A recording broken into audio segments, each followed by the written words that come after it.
Corona, اور بہت سے لوگ اس سے خوف زدہ ہیں، اور ہر شخص یہ سمجھ رہا ہے کہ شاید وہ مجھے آ کے پکڑ لے گا اور ہم اس بیماری سے دوچار ہو جائیں گے۔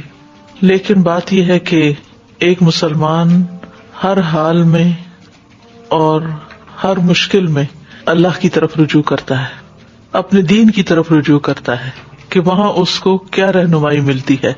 تو اس حوالے سے چند باتیں آج آپ کے سامنے کروں گی کہ اس سارے سیناریو میں بحیثیت ایک مومن کے ہمارا رویہ کیا ہونا چاہیے، ہمیں کس قسم کی گفتگو کرنی چاہیے، کس قسم کے خیالات ہمارے ہونے چاہیے، کس قسم کے عملی اقدامات ہونے چاہیے، کیا کرنا چاہیے اور کیا نہیں کرنا چاہیے۔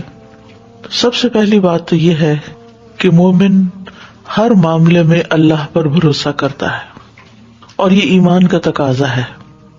یہ زندگی ایک امتحان ہے، اور ہر روز ایک نیا امتحان ہوتا ہے، اور مومن بزدل نہیں ہوتا، مومن بہادر ہوتا ہے، کیونکہ اس کو پتا ہے کہ اس کے ساتھ اللہ ہے۔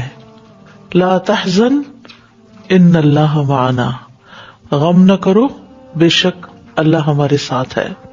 تو ہر معاملے میں، چاہے وہ کورونا ہو یا اس کے علاوہ زندگی میں چلنے والی کوئی اور مشکل ہو، آنے والی کوئی پریشانی ہو، ان سب معاملات میں انسان کو اللہ پر بھروسہ کرنا چاہیے، اور یہ سوچنا چاہیے کہ سارے معاملات اللہ کے ہاتھ میں ہیں، ہر چیز کی کنجیاں اللہ کے ہاتھ میں ہیں۔ سورۃ تغابن میں اللہ تعالیٰ فرماتے ہیں، ما اصاب من مصیبت الا باذن اللہ ومن یؤمن باللہ یہد قلبہ واللہ بکل شیء علیم۔ جو مصیبت بھی آتی ہے وہ اللہ کے اذن سے آتی ہے، اللہ کی اجازت سے آتی ہے، اللہ کی مرضی سے آتی، اللہ کی مشیت سے آتی ہے۔ اور جو شخص اللہ پر ایمان لائے، اللہ پر بھروسہ کرے، اللہ پر توکل کرے، تو اللہ اس کے دل کو ہدایت بخشتا ہے، اس کا دل مطمئن ہو جاتا ہے، اور اللہ ہر چیز کو جاننے والا ہے۔ اللہ کو سب پتا ہے کہ دنیا میں کیا ہو رہا ہے، کیا صحیح ہے، کیا غلط ہے، کیا نقصان دینے والا ہے، کیا فائدہ دینے والا ہے، کس وقت کس شخص کو کیا چیز پہنچنی چاہیے، اور کس وقت کس سے کیا چیز روک لینی چاہیے، کیونکہ تمام معاملات کی تدبیر اللہ کے ہاتھ میں ہے۔ وہ ہوتا ہے جو اللہ چاہتا ہے، اور وہ نہیں ہوتا جو اللہ نہیں چاہتا۔ اگر اللہ سبحانہ وتعالیٰ کسی کام کے کرنے کا ارادہ کر لے تو اللہ سے بچانے والا بھی کوئی نہیں۔ سورۃ الاحزاب میں اللہ تعالیٰ فرماتے ہیں، قل من ذا الذی یعصمکم من اللہ ان اراد بکم سوءا او اراد بکم رحمہ ولا یجدون لهم من دون اللہ ولیا ولا نصیرا۔ کہہ دیجئے وہ کون ہے جو تمہیں اللہ سے بچائے گا اگر وہ تمہارے ساتھ کسی برائی کا ارادہ کر لے، وہ تمہیں بیمار کرنا چاہے تو پھر کون بچا سکتا ہے؟ کوئی بھی نہیں۔ یا تم پر کسی مہربانی کا ارادہ کر لے تو بھی اللہ کی مہربانیوں کو کوئی روک نہیں سکتا، اور وہ اپنے لیے اللہ کے سوا کوئی دوست نہ پائیں گے۔ کون؟ مومن، ایمان والے، اور وہ اپنے لیے اللہ کے سوا کوئی دوست نہ پائیں گے اور نہ کوئی مددگار۔ تو اصل مدد اللہ کی ہے، اصل خیر اللہ کے ہاتھ میں ہے، ہر چیز کا وہ مالک ہے۔ لہو ملک السماوات والارض، آسمانوں اور زمین کی بادشاہت اسی کے ہاتھ میں ہے، اسی نے پیدا کیا ہے، وہی تدبیر کرتا ہے، وہی کنٹرول کرتا ہے، اس لیے اسی کی طرف رجوع کرنا چاہیے، اسی پر بھروسہ کرنا چاہیے۔ سورۃ التوبہ میں آتا ہے، قل لن یصیبنا الا ما کتب اللہ لنا، کہہ دیجیے ہمیں کچھ نہیں پہنچے گا، ہم پر مشکل نہیں آئے گی مگر وہی آئے گی جو اللہ نے ہمارے لیے لکھ دی۔ اور وہ کب لکھی گئی تھی؟ ہماری تقدیریں کب لکھی گئی تھی؟ زمین و آسمان کی تخلیق کے بھی 50,000 سال پہلے۔ 50,000 سال پہلے کہاں تھے ہم اس وقت؟ ہمارا کوئی وجود بھی نہیں تھا، لیکن اللہ کو پتا تھا کہ فلاں وقت پہ فلاں بندی پیدا ہوگی، اور اس کو پتا تھا کہ اس کو کیا کیا مشکلات آئیں گی اور وہ کن کن بیماریوں سے گزرے گی۔ تو اتنا پاورفل ہے یہ جملہ، قل، آپ کہہ دیجئے، سب کو بتا دیجئے، لن یصیبنا الا ما کتب اللہ لنا، ہمیں ہرگز کچھ نہیں پہنچے گا مگر وہی جو اللہ نے ہمارے لیے لکھا۔ ہوا مولانا، وہ ہمارا پروٹیکٹر ہے، وہ ہمارا مولا ہے۔ وعلی اللہ فلیتوکل المؤمنون، اور مومنوں کو اللہ پر ہی بھروسہ کرنا چاہیے، اللہ پر توکل کرنا چاہیے۔ تکلیف پہنچانا اور تکلیف دور کرنا اللہ کے اختیار میں ہے۔ تکلیف اسی کے اذن سے آتی ہے اور دور بھی وہی کرتا ہے۔ تو اگر وہ ہمیں پروٹیکٹ کر رہا ہے تو چاہے ساری طرف پھیل جائے ہمیں نہیں پہنچے گی۔ تو اصل پروٹیکشن اللہ کی پروٹیکشن ہے۔ اور اسی طرح اگر کسی کو تقدیر کے لکھے کی وجہ سے تکلیف آ گئی تو اس کو دور بھی وہی کرے گا۔ تو تکلیف کے دور کرنے میں بھی اسی کی طرف رجوع کرنا ہے، نہ صرف یہ کہ اس بیماری میں، بلکہ زندگی میں کوئی بھی تکلیف ہو، کوئی بھی پریشانی ہو، کوئی بھی مسئلہ چل رہا ہو، ہم کیا کرتے ہیں؟ لوگوں کی طرف دیکھتے ہیں کون کیا کہہ رہا ہے۔ اور جس طرح آج کل آپ دیکھ رہے ہیں کہ ہر شخص باندھ باندھ کی بولیاں بول رہا ہے، جو دل میں آئے کہہ رہا ہے، طرح طرح کے نسخے بتائے جا رہے ہیں، طرح طرح کی افواہیں پھیلائی جا رہی ہیں، خوف پھیلایا جا رہا ہے۔ تو یہ مومن کا رویہ نہیں ہو سکتا۔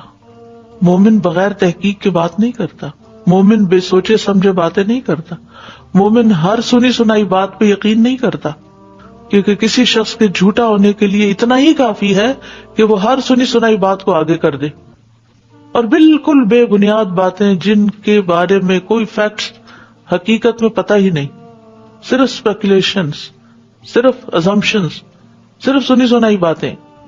تو ایسے میں اس سارے پروپیگنڈے سے متاثر ہونے کی بجائے انسان کو یہ سوچنا چاہیے کہ اگر کوئی تکلیف لکھی ہے تو وہ آ کے رہے گی۔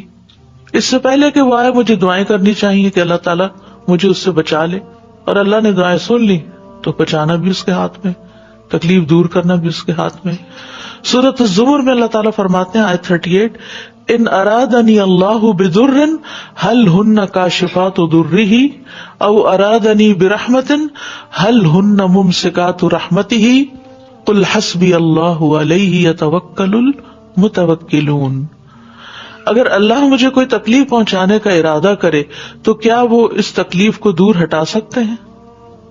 یا اگر وہ مجھ پہ رحمت کرنا چاہے تو یہ اس کی رحمت کو روک سکتے ہیں؟ کہہ دیجئے مجھے اللہ کافی ہے، اور توکل کرنے والے اس پر ہی توکل کرتے ہیں۔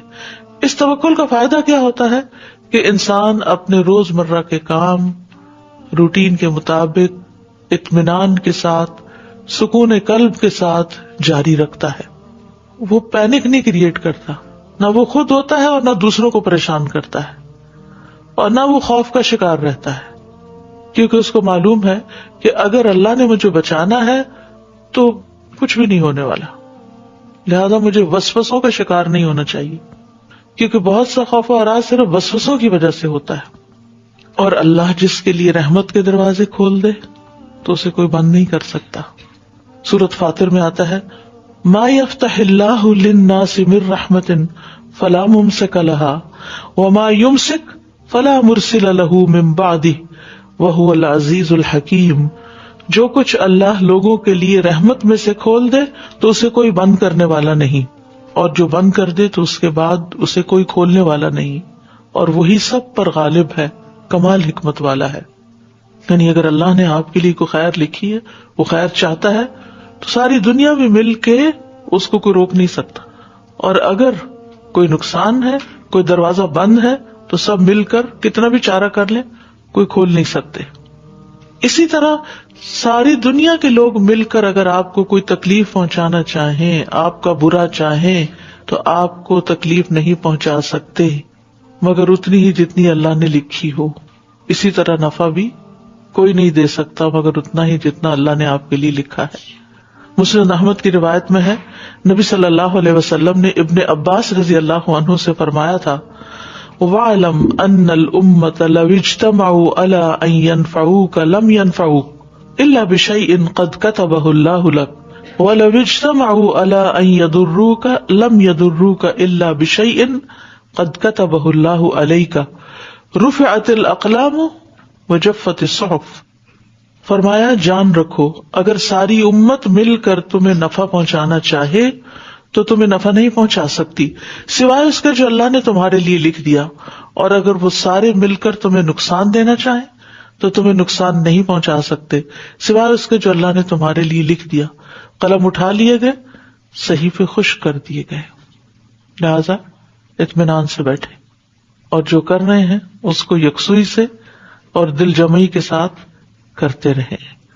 تو ہمیں کرنا کیا ہے؟ سب سے پہلی بات یہ کہ اللہ کی طرف رجوع، اللہ پر بھروسہ، تقدیر پر ایمان کی تجدید، اپنے امور کو اللہ کے سپرد کرنا اور اللہ سے دعائیں مانگنا۔ سب سے اہم چیز کیا ہے؟ جو ہی خوف آئے، وسوسہ آئے، پریشانی آئے، کوئی نئی خبر سنے، اور خاص طور پر یہ جو خبروں میں اوپر نیچے آتا ہے، اتنی ڈیتھس ہو گئی ہیں، اتنے لوگ مزید متاثر ہو گئے ہیں، فلاں ایئرپورٹ بھی بند ہو گیا، فلاں جگہ جانا بند ہو گئی، تو اس سے اور زیادہ خوف و ہراس پھیلنا شروع ہو جاتا ہے۔ تو جتنا خوف آئے اس سے زیادہ دعا شروع کر دیں۔ رسول اللہ صلی اللہ علیہ وسلم نے فرمایا بے شک دعا فائدہ دیتی ہے، اس کے بارے میں بھی جو کچھ نازل ہو چکا ہے اور اس کے بارے میں بھی جو نہیں اترا، بس اللہ کے بندو تم پر دعا کرنا لازم ہے۔